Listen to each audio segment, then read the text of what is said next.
اعوذ باللہ من الشیطان الرجیم بسم اللہ الرحمن الرحیم نحمدہ ونصلی علی رسولہ الکریم اما بعد۔ اولاد کے حقوق والدین پر کیا ہیں؟ والدین کے حقوق اولاد پر کیا ہیں؟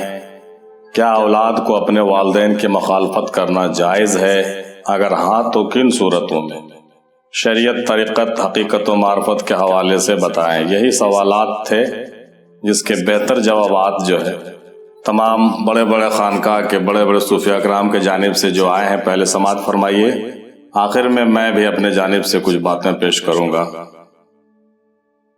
جناب صوفی نصیر قادری سرہوری صاحب فرماتے ہیں کہ والدین کے حقوق یہ ہیں۔ والدین کی فرما برداری اولاد پر فرض ہے۔ کبھی بھی والدین سے اونچی آواز میں بات نہ کرے، اپنے والدین کے سامنے دوسروں کے والدین کی تعریف نہ کرے، کبھی والدین کا دل نہ دکھائے، والدین کو جب بھی ضرورت پڑے تو ان کی خدمت میں حاضر رہے، والدین کی خدمت ایسے کرے کہ ماں کے قدموں کے نیچے جنت ہے اور باپ جنت کا دروازہ ہے۔ قرآن مجید میں حکم بھی آیا ہے، اور اگر وہ بڑھاپے کو پہنچ جائیں تو انہیں اف تک نہ کہنا، سورہ بنی اسرائیل آیت نمبر 23۔ اس کے بعد اولاد کے حقوق یہ ہیں۔ والدین کو چاہیے کہ اپنی اولاد کو اچھی تربیت دیں، ان کو اچھے برے کی تمیز سکھائیں، دنیا میں محبت سے جینا اور آخرت کا راستہ سکھائیں، اور اولاد جب 14 برس کی عمر کو پہنچ جائے تو ان کی آخرت کی تربیت کے لیے ان کو کسی کامل پیر سے بیعت کرا دیں۔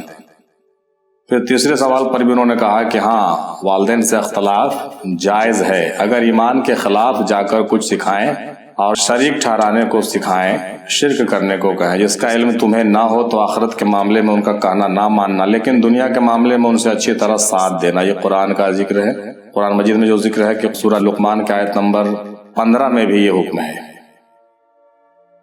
جناب صوفی معراج صاحب نے کہا، پہلے سوال پر کہا کہ والدین اپنی اولاد کو علم نافع دیں اور عقیدے کو درست کر دیں، اور والدین کو چاہیے کہ اولاد کو پنجتن پاک کی محبت اور اولیاء اللہ کی محبت کا درس دیں اور اولاد کو حق کی تعلیم دیں۔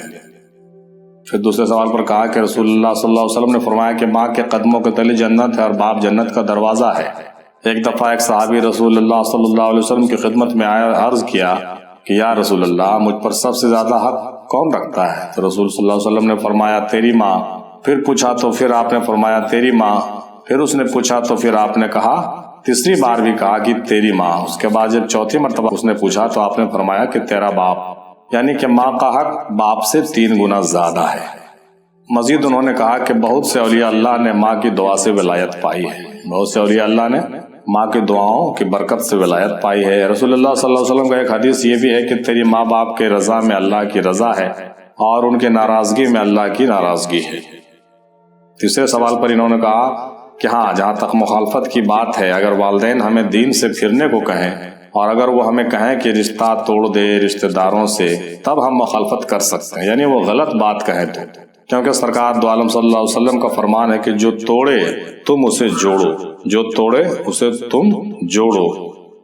جنگ بدر کا واقعہ انہوں نے انڈیکیٹ کیا، اور جنگ بدر میں حضرت ابوبکر صدیق رضی اللہ تعالیٰ عنہ رسول اللہ صلی اللہ علیہ وسلم کے ساتھ تھے، اور ان کا بیٹا عبد الرحمن کفار کے ساتھ تھا، اور ابو عبیدہ بن جراح رسول اللہ صلی اللہ علیہ وسلم کے ساتھ، اور ان کا باپ کفار کے ساتھ تھا۔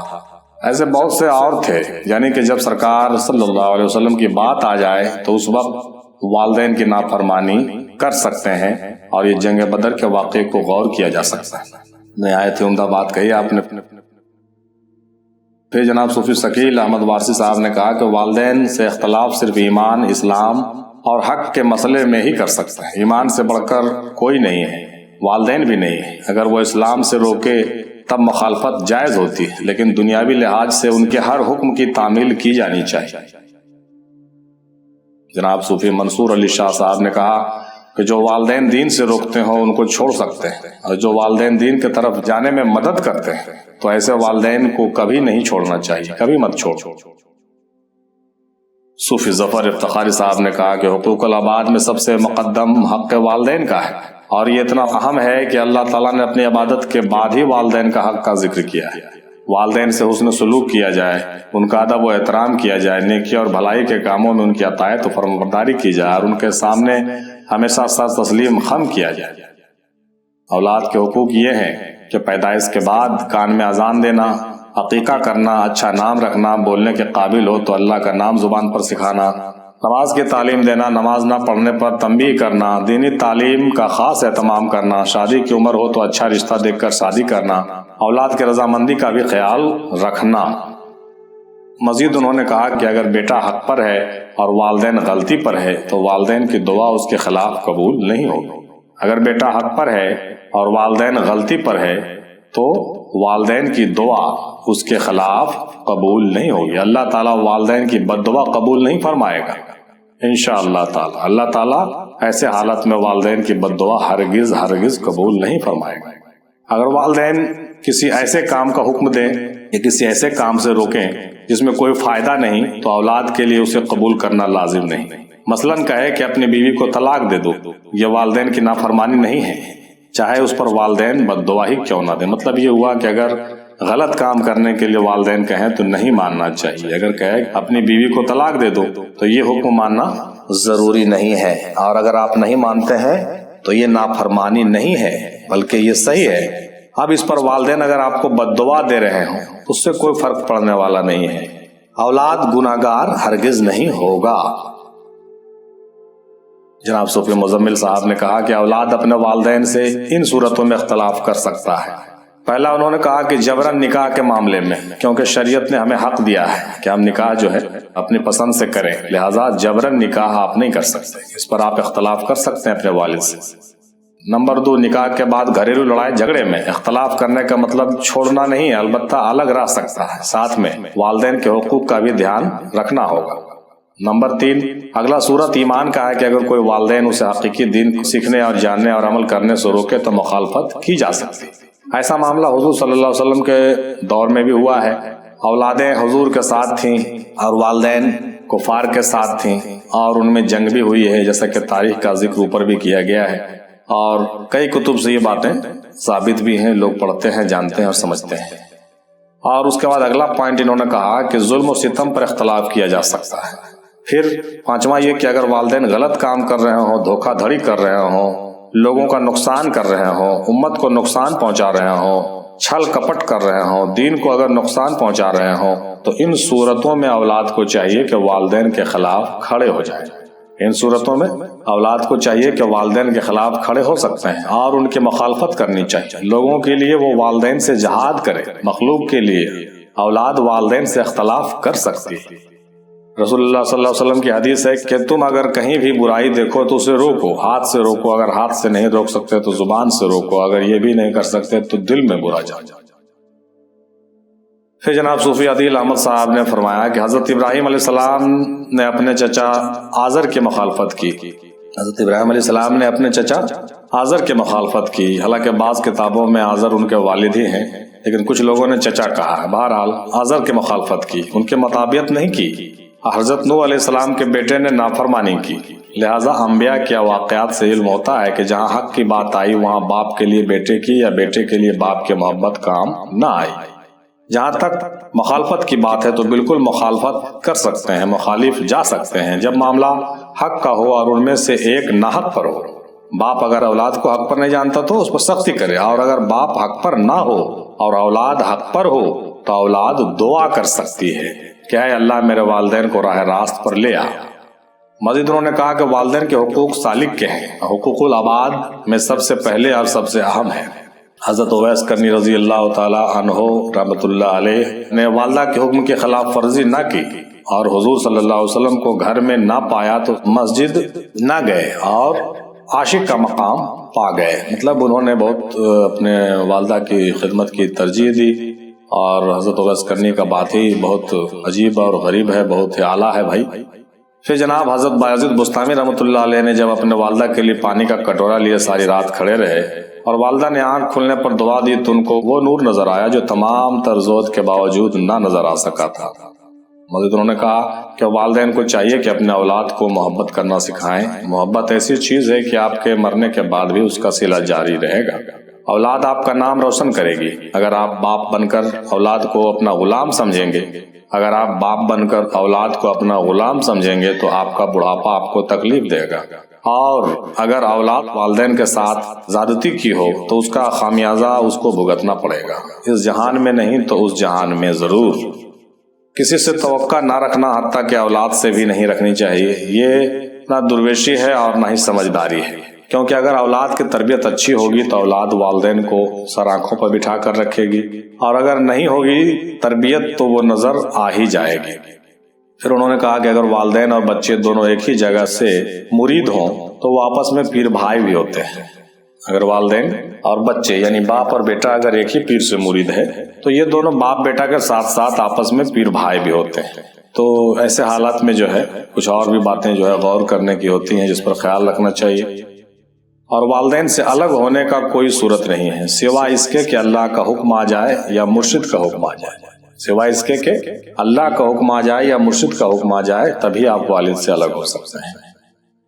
ساس بہو کی لڑائی گھر گھر کی کہانی ہے، اور باقی معاملات جیسے جائیداد کا چکر، اولاد میں فرق کرنا، باپ کا غصہ اور چڑچڑاپن یا اولاد کی حق تلفی، یہ سب امتحان ہوتے ہیں اللہ کی طرف سے۔ آپ کے ادب و محبت سے پیش آنا ہے ان سے، اور بغیر کسی اجر کے خدمت کرنا ہے۔ خدمت ہی شریعت ہے، طریقت ہے، حقیقت ہے اور معرفت ہے۔ پھر مزید انہوں نے کہا کہ یہ خیال ہے کہ مخالفت ٹھیک ہے مگر بے ادبی جائز نہیں۔ مخالفت تو ٹھیک ہے مگر بے ادبی جائز نہیں۔ آرام سے پیار سے بات کریں، ایسا کام نہ کریں کہ ان کی ہائے لگے۔ واہ ماشاء اللہ۔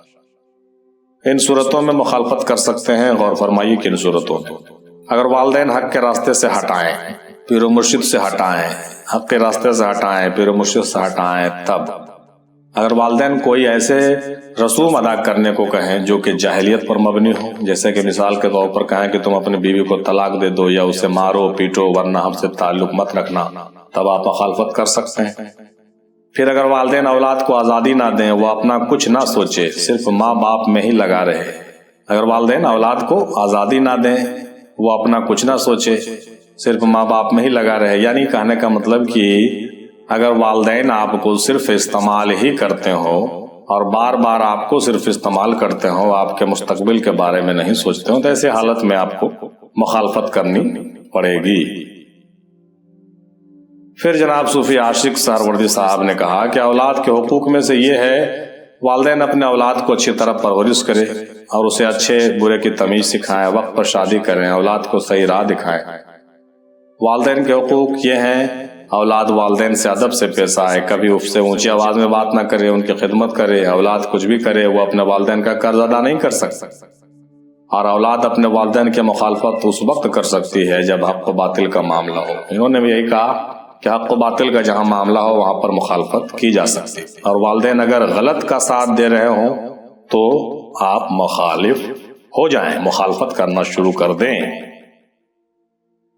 پھر جناب سید محمد حسن ہاشمی صاحب نے کہا کہ اگر والدین تبلیغ دین سے اور اچھی باتوں کو دوسرے تک پہنچانے سے روکے، اگر والدین تبلیغ دین سے اور اچھی باتوں کو دوسرے تک پہنچانے سے روکے تو مخالفت جائز ہوگی، کیونکہ ان کا روکنا قرآن و حدیث کے خلاف ہوگی۔ ان کی بھی الگ بات ہے ماشاءاللہ۔ یہ جناب صوفی سید محمد حسن ہاشمی صاحب نے کہا، یہ نہایت ہی دین والی بات انہوں نے کہا۔ اب جو ہے امیر افضلی صاحب نے کہا کہ سورہ عنکبوت آیت نمبر 8 میں اللہ کا حکم ہے کہ اور ہم نے انسان کو اس کے والدین سے نیک سلوک کا حکم فرمایا، اور اگر والدین تجھ پر کوشش کریں کہ تو میرے ساتھ اس چیز کو شریک کر جس کا تجھے کوئی علم نہ ہو تو ان کی بات نہ ماننا، میری ہی طرف تم سب کو لوٹنا ہے، سو میں تمہیں ان کاموں سے آگاہ کر دوں گا جو تم دنیا میں کیا کرتے تھے۔ اور فرمان الہی ہے سورہ لقمان میں آیت نمبر 15 میں بھی، جس کا ترجمہ یہ ہے کہ اور اگر وہ تجھ پر دباؤ ڈالیں یعنی والدین کہ تو کسی ایسی چیز کو میرے شریک ٹھہرا جس کا تجھے کوئی علم نہیں ہے تو پھر ان کی اطاعت نہ کر، اور دنیا میں ان کے ساتھ نیک سلوک کر، اور اس شخص کے راستے کی پیروی کر جو میری طرف رجوع کرے، اس شخص کے راستے کی پیروی کر جو میری طرف رجوع کرے، یعنی جو حق پر ہے، پھر تم سب کی باز گشت میرے ہی طرف ہے، میں تمہیں بتاؤں گا کہ جو تم کیا کرتے تھے۔ سورہ عنکبوت کی آیت نمبر، اس آیت کا جو ہے جو آیت ابھی اوپر ذکر کیا گیا اس کا شان نزول اس طرح ہے کہ یہ جو صحیح مسلم حدیث نمبر 6238 اور جامع ترمذی کی حدیث نمبر 3189 میں درج ہے، وہ اس طرح سے ہے کہ حضرت سعد بن ابی وقاص کی ماں نے قسم کھائی تھی کہ اس وقت تک اس سے بات نہ کرے گی اور نہ کچھ کھائے گی اور نہ پیے گی جب تک کہ حضرت سعد اپنے ایمان سے پھر نہیں جائیں، یعنی دین اسلام کو چھوڑ نہیں دیں۔ اور ان کی ماں نے کہا کہ اللہ نے تمہیں حکم دیا ہے کہ والدین کی بات مانو۔ ان کی ماں نے کیا کہا کہ اللہ نے تمہیں حکم دیا ہے کہ والدین کی بات مانو، بالکل مانو، اور میں تمہاری ماں ہوں اور میں تمہیں حکم دیتی ہوں کہ اس دین کو تم چھوڑ دو۔ جی لیجئے، واہ کیا بات ہے، کتنا بہترین بلیک میل کیا جاتا تھا اس زمانے میں بھی۔ اسی حالت میں 3 دن رہی، یہاں تک کہ غص کھا کر گر گئی۔ ان کی ماں بالکل 3 دن تک کھانا پینا چھوڑ دیا اور اپنے بیٹے کو ضد کرتی رہی کہ بھائی تم جو ہے بالکل اسلام لے آئے ہو، اسلام سے تم پھر جاؤ، پھر سے کافر ہو جاؤ، تب تو ہم تمہاری ماں ہیں، ورنہ ہم تمہاری ماں نہیں، کھانا پینا ہم چھوڑ دیں گے۔ اور حوالہ کیا دیتی تھی کہ دیکھو تمہارے ہی کتاب میں جو ہے، تمہارے ہی قرآن میں آیا ہے کہ تم اپنی ماں کی، اپنے والدین کی بات مانو، دیکھو تو تم میری بات کیوں نہیں مانتے۔ اس طرح سے وہ استعمال کر رہی تھی۔ تو کیا ہوا کہ گس کھا کر کے جب گر گئے تو اس کے دوسرے بیٹے جو جن کا نام عمارہ تھا، انہوں نے ان کو پانی پلایا۔ جب پانی پی لیا تو کیا کیا، پانی پینے کے بعد ان کی اماں نے اس بیٹے کو تو کچھ نہیں کہا، لیکن حضرت سعد کو جو ہے بد دعائیں دینا شروع کر دی، کیونکہ حضرت سعد بن وقاص نے کیا کیا تھا، ایمان لے آئے تھے، یہ مسلمان ہو گئے تھے، لہٰذا جس بیٹے نے پانی پلایا وہ تو کافر تھا، اس کو بد دعا نہیں ملی، لیکن جو بیٹا اسلام لے آیا تھا اس کو ان کی ماں نے خوب بد دعائیں جی بھر کے دی۔ تب یہ آیت نازل ہوئی ہے محترم جو اوپر ذکر کیا گیا ہے۔ یہ تفسیر مودودی کے سورہ عنکبوت کے حاشیہ نمبر 11 پر بھی اس واقعہ کا ذکر ملتا ہے۔ تو تفسیر مودودی بھی جو بھائی دیکھنا چاہیں وہ آرام سے دیکھیں۔ مفسر لکھتے ہیں کہ لفظ جاہدکا کا جو استعمال اس میں ہوا ہے، لفظ جاہدکا، وان جاہدکا کا استعمال جس آیت میں ہوا ہے، اس کے بارے میں انہوں نے جو ہے تفسیر لکھی اور کہا کہ اس کا مطلب یہ ہے کہ اگر تجھے مجبور کریں کہ اپنا پورا زور بھی لگا دے، مطلب مجبور کرنے کے لیے پورا زور کا لگا دینا، لہٰذا اس کو رد کرنے کے لائق ہے۔ مطلب یہ ہوا کہ وہ مجبور کریں آپ کو کسی غلط کام کے لیے تو آپ اس کو رد کر دیجئے، قرآن کا حکم ہے کہ آپ اس کو رد کر دیجئے۔ یہ ہم نہیں کہہ رہے ہیں بھائی، یہ تفسیر مودودی میں مفسر نے بہت تفسیر سے لکھا ہے اس بات کو۔ جن حضرات کو زیادہ سمجھ رکھنی ہو وہ تفسیر مودودی کا ذکر کریں، تفسیر حسینی کا ذکر کریں، اور یہ دونوں احادیث کا بالکل جو ہے ڈیپ اسٹڈی کر کے مطالعہ کریں، اور اس واقعہ کو بھی دیکھیں، حضرت سعد بن وقاص کو بھی دیکھیں، اور ہم کہیں گے کہ جنگ بدر کا بھی واقعہ تفصیل سے پڑھیں۔ مزید انہوں نے پھر لکھا کہ اولاد اپنے علم کے خلاف والدین کی اندھی تقلید ہرگز نہ کرے۔ یہ تفسیر مودودی میں ہے، اولاد اپنے علم کے خلاف والدین کی اندھی تقلید ہرگز نہ کرے، اندھی تقلید ہرگز نہ کرے۔ اگر اولاد کو یہ علم حاصل ہو کہ والدین کا مذہب اور عقیدہ غلط ہے تو اسے اس مذہب یا عقیدے کو چھوڑ کر صحیح مسلک اختیار کرنا چاہیے، اور والدین کے ناراض ہونے پر بھی ان کی پیروی نہیں کرنی چاہیے۔ پھر حاشیہ نمبر 12 پر مزید اس کی تفصیل انہوں نے لکھا ہے کہ دنیا کی رشتہ داری یا حقوق بس دنیا کے حد تک ہے، آخرکار ماں باپ اور اولاد کو بھی پلٹ کر خالق کے حضور ہی جانا ہے اور وہاں اس سے باز پرس کی جائے گی۔ اگر ماں باپ نے اولاد کو گمراہ کیا تو وہ پکڑے جائیں گے، اور اگر اولاد نے ماں باپ کی خاطر، ان کی محبت میں، ماں باپ کے خاطر اور ماں باپ کی محبت میں گمراہی قبول کر لی، غلط رستے پہ چل پڑے اور ان کے ہی رستے پر چلے تو اسے سزا ملے گی۔ یہ بھی حاشیہ نمبر 12 پر تفسیر مودودی میں تفسیر سے لکھا ہوا ہے۔ اب دیکھیے صاحب، امیر افضلی صاحب آگے کیا لکھتے ہیں کہ مولا علی علیہ السلام فرماتے ہیں کہ رسول اللہ صلی اللہ علیہ وسلم نے فرمایا کہ اللہ تعالیٰ کے نافرمانی میں کسی کی اطاعت کرنا جائز نہیں ہے۔ اللہ تعالیٰ کی نافرمانی میں کسی کی اطاعت جائز نہیں ہے، یعنی کہ والدین کی اطاعت صرف جائز کاموں میں کی جانی چاہیے۔ بعض اوقات جو والدین ہوتے ہیں وہ ناجائز کاموں میں، غلط کاموں میں اپنے والد ہونے اور اپنے والدین کا حوالہ دے کر کے قرآن کی آیتوں کو پڑھ کر کے اپنے بیٹوں کو بلیک میل کرتے ہیں اور استعمال کرتے ہیں، اب پوری زندگی اس کی برباد کر دیتے ہیں۔ اللہ ایسے والدین سے ہم تمامی بھائیوں کو بچائے۔ اب جو حضرت حسن بصری کا ایک قول دیکھیے کہ رسول اللہ صلی اللہ علیہ وسلم نے فرمایا کہ خالق کی نافرمانی میں کسی مخلوق کی اطاعت نہیں، خالق کی نافرمانی میں کسی مخلوق کی اطاعت نہیں ہے۔ یہ حضرت حسن بصری کے حوالے سے، مولا علی کے حوالے سے یہ سب حدیثیں آپ کو نہیں جلدی ملے گی، اس لیے ان سب حدیثوں کو جان بوجھ کر کے چھپایا جاتا ہے تاکہ حق کی باتیں کھل کر کے سامنے نہیں آئے، اور منمانی ڈھنگ سے جو ہے قرآن اور حدیث کو استعمال کر کے اپنی خود ساختہ مذہب کو چلا سکیں۔ اس میں بڑی بڑی سازشیں کام کر رہی ہیں محترم، میں آپ کو خبردار کرتا ہوں کہ ان تمام چیزوں پر بھی غور کرنا چاہیے ہم لوگوں کو، اور ان چھپی ہوئی حدیثوں کو جس کو چھپایا گیا ہے جان بوجھ کر کے ایک سازش کے مد نظر، اس پر بھی ضرور مطالعہ ہو اور اس کو سرچ کیا جائے اور اس کو نکالا جائے اور اس پر عمل کیا جائے۔ اب جو ہے امیر افضلی صاحب نے ایک بہترین بات اور اس میں اسی حوالے سے لکھا کہ ترجیحات زندگی کے مطابق جو قرآن حدیث اور بزرگوں سے لیے گئے ہیں اس کو بھی غور انسان کو کرنا چاہیے اور اس کی اپنی پرائرٹی سیٹ رکھنی چاہیے، تو باتیں سمجھ میں آ جائیں گی۔ جیسے 1 نمبر میں اللہ، 2 نمبر میں رسول صلی اللہ علیہ وسلم، 3 نمبر میں پیر و مرشد، 4 نمبر میں والدین، 5 نمبر میں اہل و عیال، 6 نمبر میں خدا، 7 نمبر میں رشتہ دار اور پڑوسی۔ یہ 7 سیریل سیٹنگ انہوں نے کیا ہے جو ماشاءاللہ بہت بہتر ہے۔ میں اس کو تھوڑا چھوٹا کر لیتا ہوں۔ اللہ رسول کی اور پیر و مرشد کی پیروی تینوں کو ایک کر دیجئے، مطلب اللہ رسول اور پیر و مرشد کو 1 نمبر پر رکھیے، فرسٹ پرائرٹی دیجئے، تب جو ہے دوسرے نمبر پر والدین کو لائیے، مطلب پہلے اللہ رسول اور پیر و مرشد کا حکم۔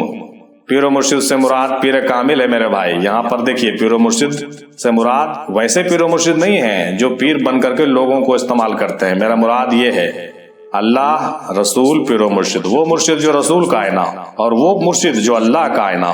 تو پیر کامل سے مراد یہاں پہ لیا گیا ہے کہ اللہ رسول اور پیر کو 1 نمبر پر رکھیے، دوسرے نمبر پر والدین کو رکھیے، تیسرے نمبر پر اپنے اہل و عیال کو رکھیے، چوتھے نمبر پر خود آپ اپنا خیال رکھیے، اور 5ویں نمبر پر اپنے رشتہ داری اور پڑوسی کو دیکھیے۔ اس زندگی کے اس پرائرٹی کو اگر ہم لوگ سیٹ کر لیں تو کہیں پر بھی دھوکہ نہیں ہوگا، کہیں پر بھی کوئی بد نظمی نہیں ہوگی، اور جب بد نظمی نہیں ہوگی تو بد ہضمی بھی نہیں ہوگی، سمجھ لیجیے۔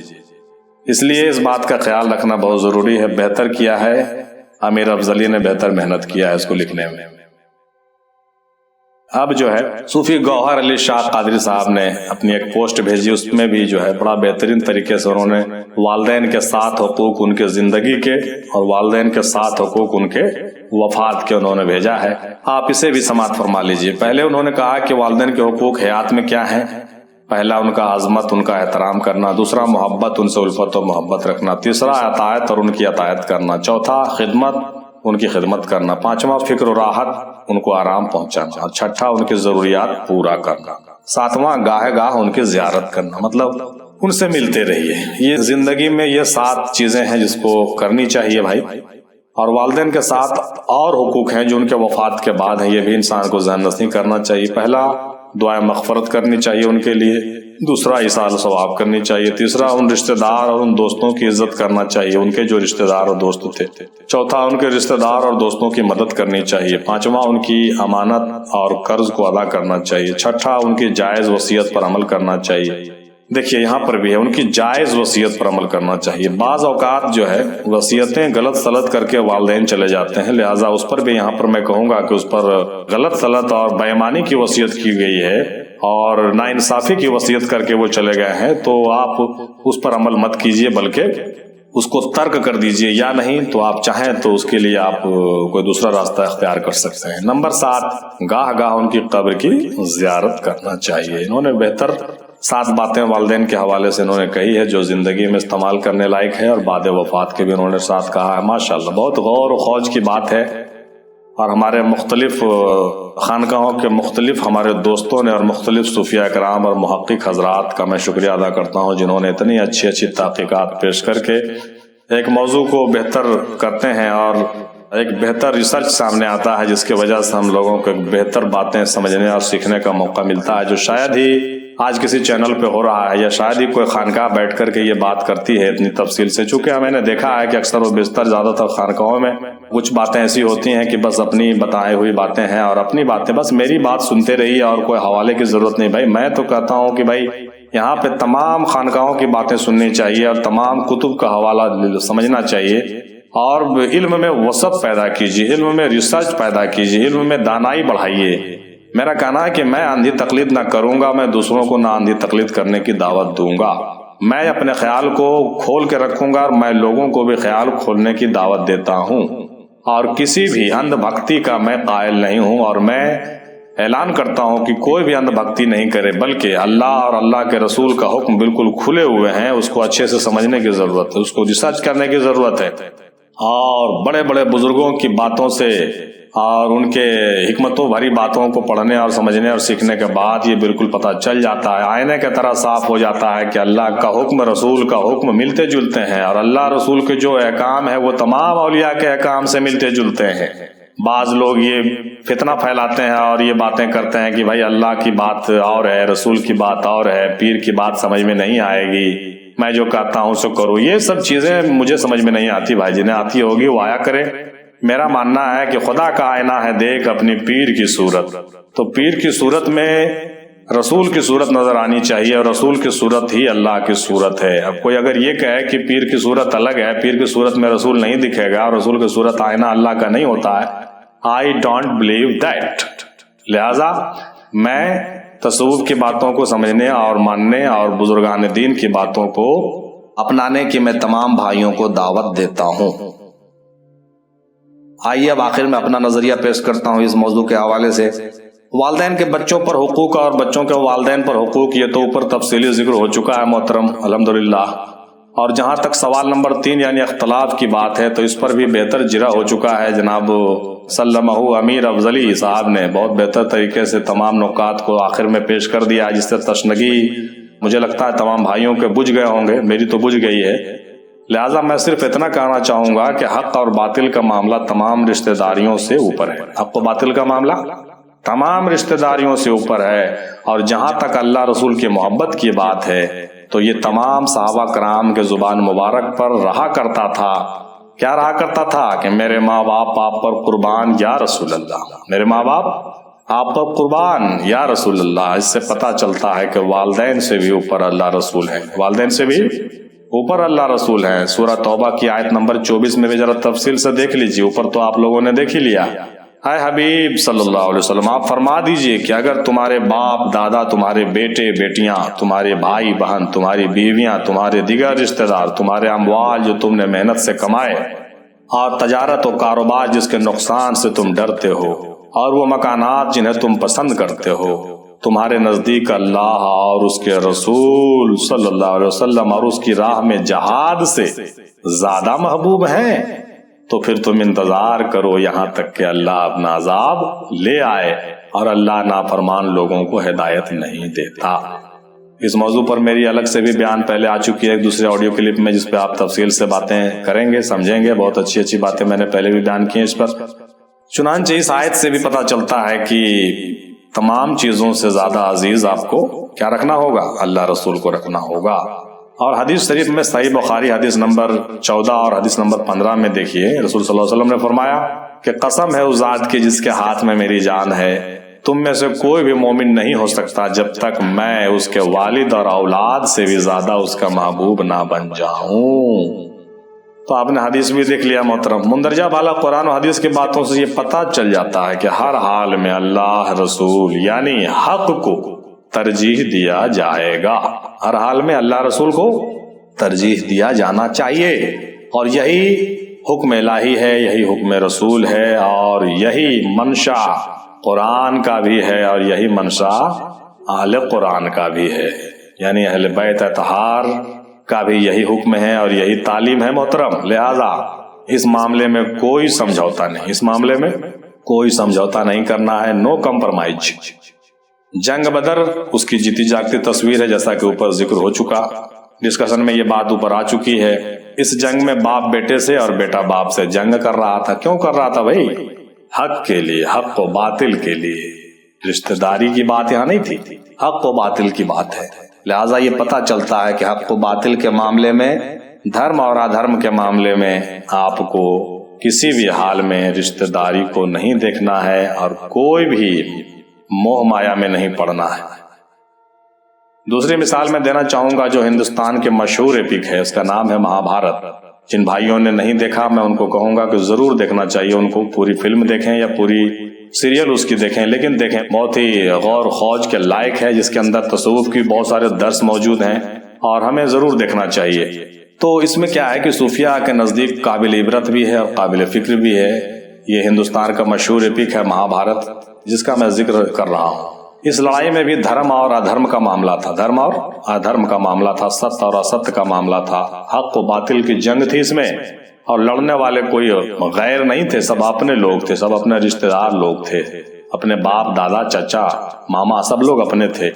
جب اندھے دھتراشٹر نے اپنے بیٹے دریودھن کی محبت میں ناانصافی کرنا شروع کر دیا، اندھے دھتراشٹر نے اپنے بیٹے کے پتر موہ میں، دریودھن کے پتر موہ میں ناانصافی کرنا شروع کر دیا، اور اس کو اپنے ہستینا پور کے مستقبل کا کوئی فکر نہیں رہا. وہ اتنا اندھا ہو گیا، ظاہری طور سے تو وہ اندھا تھا، وہ اندر سے بھی ایسا موہ میں اندھا ہو گیا تھا کہ اس نے جو ہے اپنے دیش ہستینا پور کے بارے میں بھی نہیں سوچا، اپنے دھرم کا تو بالکل سوچا ہی نہیں، اپنے راج کاج کے بارے میں بھی نہیں سوچا. پتر موہ میں بالکل اندھا ہو کر کے اس کے محبت میں اپنے دوسرے بیٹوں کے ساتھ یعنی پانڈووں کے ساتھ ناانصافی کرنا شروع کر دیا. اتنا ناانصافی کرنا شروع کر دیا جس کی کوئی حد و انتہا نہیں ہے. بالکل اس کو جو ہے اپنے پراپرٹی سے خارج کر دیا، اور اس پر زندگی بھر جو ہے پریشانیاں ڈال دی. اس کو کبھی جنگل میں بھیج دیا، اور اس کو جو ہے پتہ نہیں کیا کیا مطلب مصیبتیں اٹھانی پڑی. اس کو آپ پوری کہانی دیکھیں گے تو سمجھ میں آئے گا.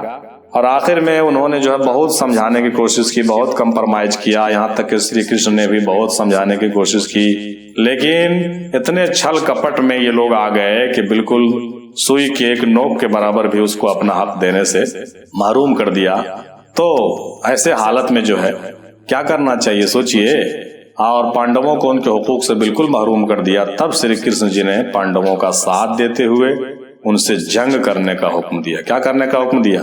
ان سے یدھ کرنے کا حکم دیا کہ بھائی تم کو اپنے لیے نہیں لیکن اپنے حق کے لیے، اپنے ادھیکار کے لیے، اپنے رائٹ کے لیے لڑنا ہوگا، لڑنا ہوگا. آخرکار مہا بھارت ہوئی، نہیں چاہتے ہوئے بھی مہا بھارت ہوئی، اور دھتراشٹر کے 100 بیٹے اس یدھ میں مارے گئے. ہزاروں لاکھوں لوگ اس میں جو ہے زخمی ہوئے، مارے گئے، اور 5 پانڈو کی جیت بالآخر ہو گئی. حق و باطل کی جنگ میں رشتے ناتے، باپ بیٹے اور بھائی بہن نہیں دیکھے جاتے محترم. جنگ ہوئی اور آخرکار کیا ہوا؟ پانڈو کی جیت ہوئی.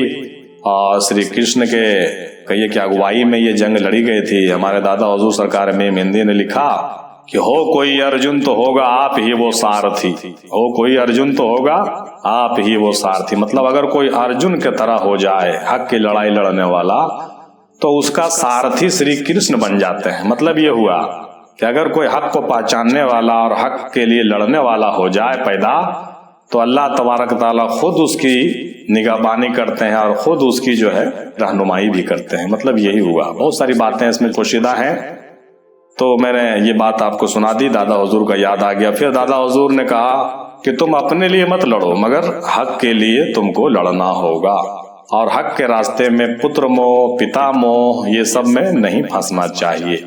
ان سب چیزوں میں، مایا موہ میں نہیں پھنسنا چاہیے. حق کے معاملے میں بالکل ٹائٹ رہیں، اور حق کی لڑائی میں بالکل ٹائٹ رہیں. جہاں تک باقی معاملات ہیں وہ اپنے جگہ پر ہیں، شریعت کے احکام، طریقت کے احکام سب اپنے جگہ پر ہیں، لیکن جہاں پر حق و باطل کی جنگ ہے صاحب، وہاں پر کوئی کمپرمائز نہیں. چنانچہ علامہ اقبال نے کیا ہی انقلاب انگیز اشعار کہا تھا، ذرا غور فرمائیے.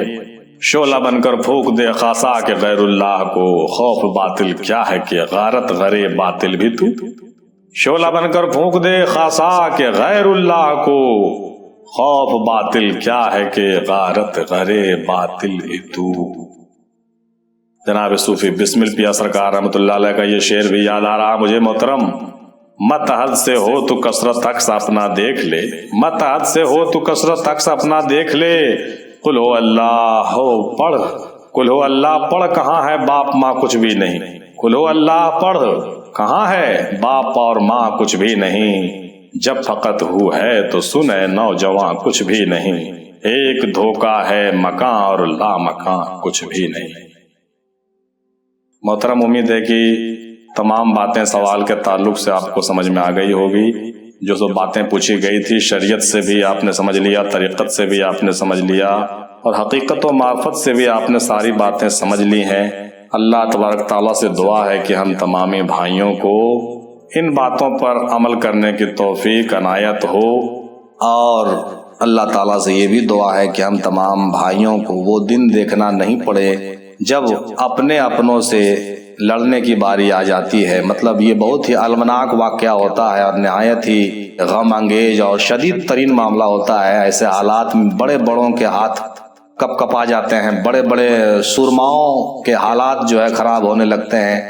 میں نے اسی مہابھارت میں دیکھا تھا کہ ارجن جب تیر چلانے لگتا تھا تو اس وقت وہ کانپنے لگتا تھا. اس سے جو ہے تیر نہیں چلایا جاتا تھا.